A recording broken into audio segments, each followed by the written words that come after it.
with other believers. Let's hear this out. The Christian life is not to be lived alone, but with others so they can strengthen you in hard times.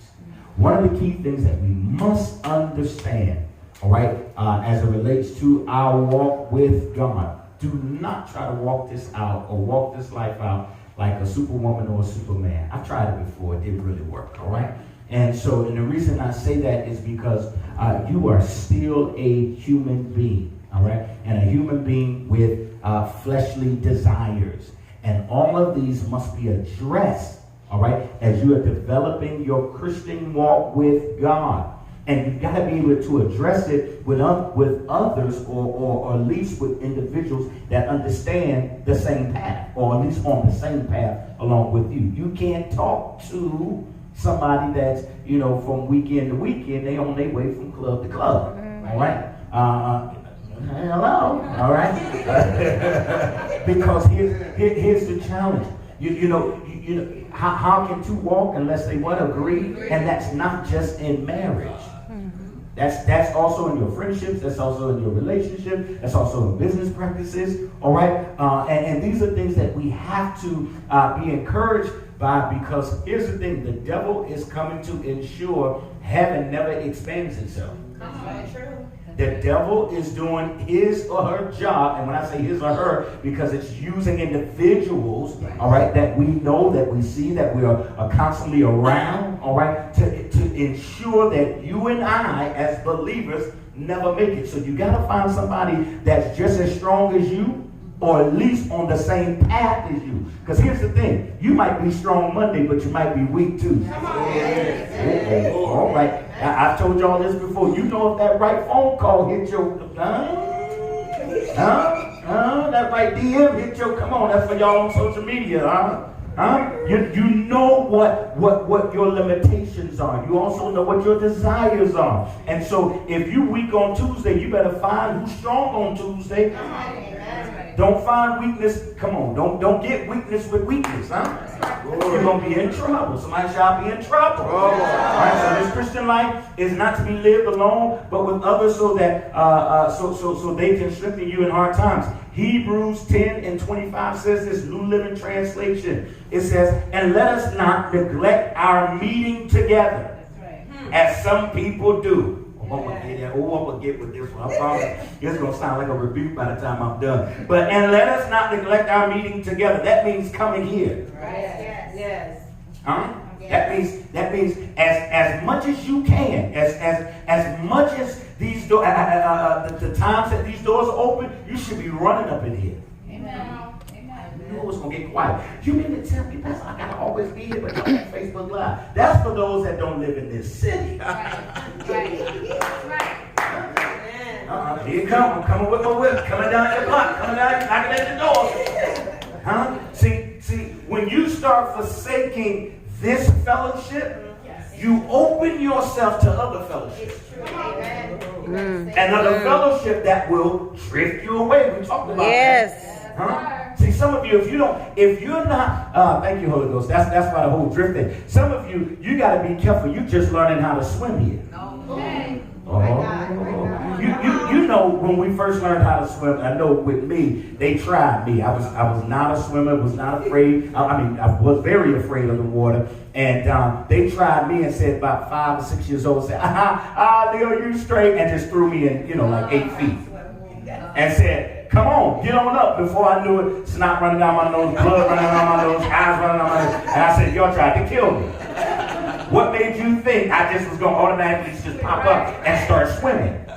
I had to be taught. I had to be trained. And some of you, you're out in deep waters and don't know how to swim.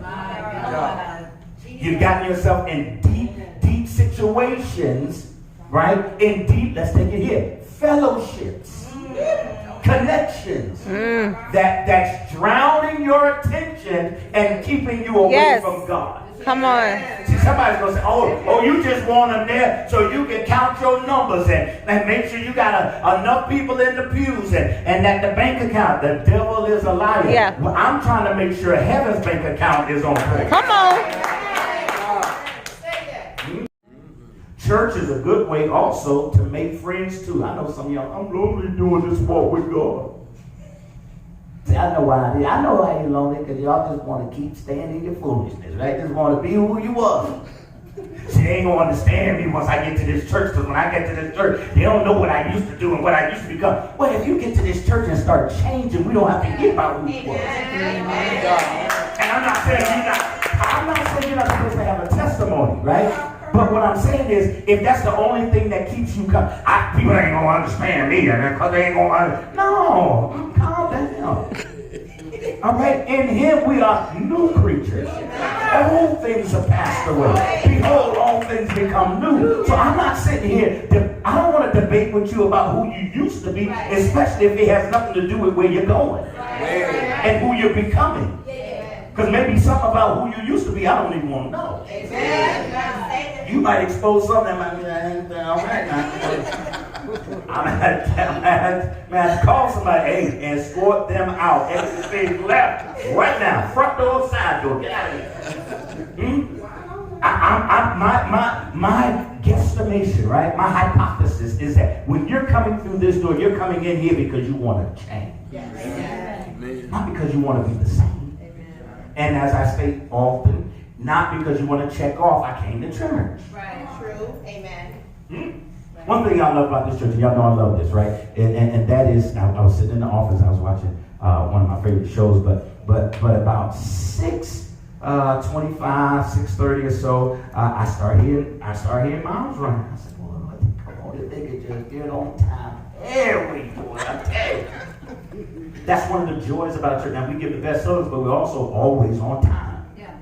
Because we recognize if we get here, get what we need to get, especially getting here on time, the move of God, it clears the clutter of having to wait. Yes. Clears the clutter of, come on here. Yes, I wonder who's going to show up. No, get here so you make sure you're accounted for. Amen. In your faith. Yes. Stay strong in your faith. Here's a point I want you to hear. And this is why you can't neglect coming in the house. It says this. You ought to, as a Christian, expect difficult times in your life. Amen.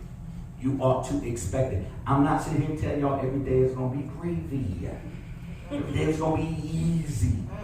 All right? Matthew 10:22. We got two scriptures here that I want to read. One says, all men will hate you because of me, but he who stands firm to the end will be saved. Right? Galatians 5:1 says this. It is for freedom that Christ has set us free.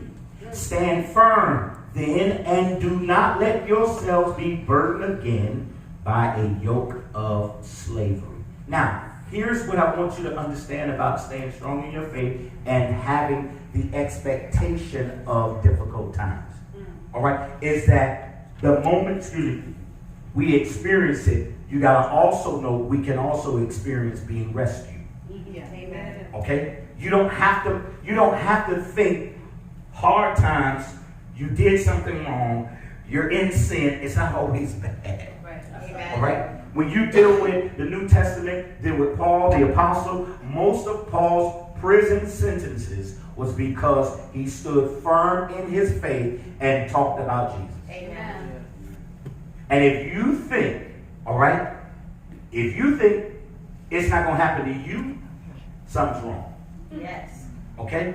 Something is wrong. You got to know the moment somebody says, all is well, everything is good. You're like, okay, all right. Or while they're experiencing something bad and you're like, ooh, God's going to bring me out. How God going to bring me out through this? And they all going crazy. They're losing their minds. And you say, God's going to bring me out because that's the expectation that I have.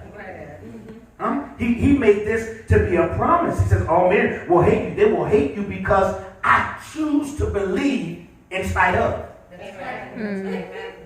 See, one of the things that you got to have a grip on as it relates to your life is what you believe. And you cannot, somebody say you cannot. You cannot let anyone shake you as it relates to what you believe concerning your faith. We've got so much that's been, so much. When I say so much, that is being introduced under the umbrella of religion.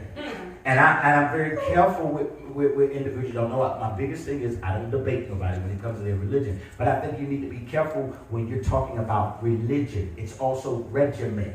It's also something, when you define religion, it's just something you do on a regular. But your faith is something you believe. It's something you stand on. It's something that cannot be shaken or withered. Yes. Right? And folks have to understand that. So again, Matthew 10:22, all men will hate you because of me, meaning Jesus Christ. But he who stands firm to the end will be saved. Rescue. Galatians 5:1 again. It is for freedom that Christ has set us free. If the truth be told, he was already bound up for us. Why keep putting yourself back in it?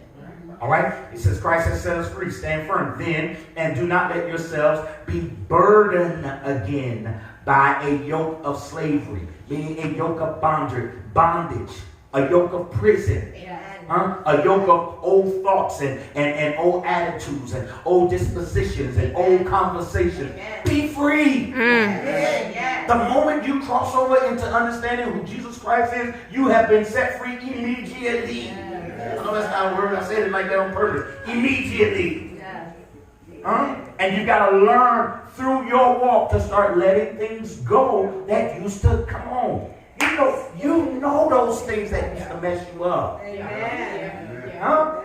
You know those people that used to get on your nerves and just totally take you out of your comfort zone, take you out of your faith zone, take you out of your victory zone, take you out of your blessed zone, take you out of your joy zone. You got to find your zone that says, I'm going to stand and I'm going to remain consistent because I know what God did for me. Now, if you want to start testifying without having to go into a whole lot of soliloquy about who you used to be, just say out to my, listen, if he can do it for me, That's right. and you ain't got to worry about what he did, but just know if he can do it for me, he can do it for you. I'm going to stay in my zone.